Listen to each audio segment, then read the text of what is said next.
The Myanmar strikes are in the news right now. Do you think this is redefining India's counter-terrorism policy?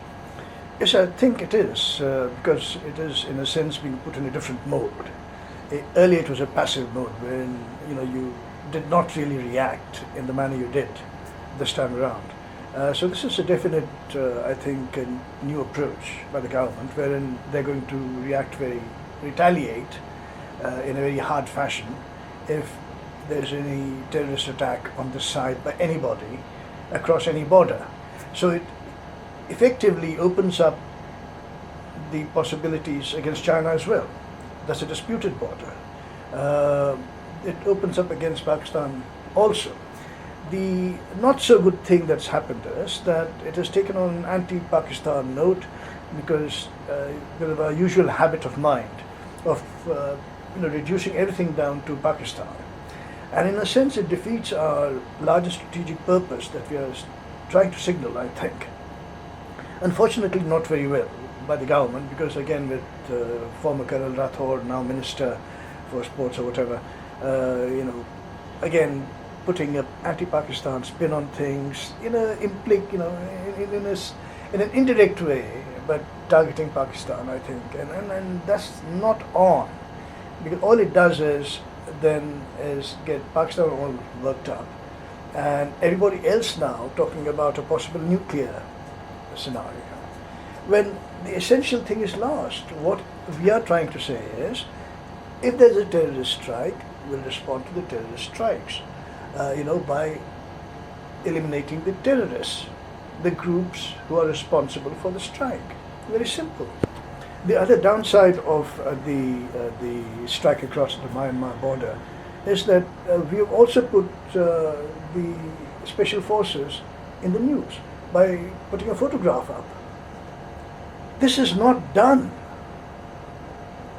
Special forces are special because they are incognito. Their photographs never come on, should never come on, because they can become targets. These are secret missions. Now you've gone out and said that you have the 21 para-commando doing this. You do not let out which commando group did it. How important is it to have the consent or the sort of partnership of the country in which you're going to do the surgical strikes to do this? Yeah, right. When the countries themselves recognize there's a problem, as Myanmar government does, as the Bhutanese government earlier did, wherein we carried on in 2003, I think, a similar kind of joint operation, wherein we went in and got, eliminated the Ulfa rebel camps and so on and so forth. So this was, in that league, wherein there are compliant states who are aware of the problem and who also need help to root out terrorist outfits who have forcibly occupied space in their own land, but they're not capable of ousting them because of, in the Kaplan NSCN faction, for instance, they have support from China.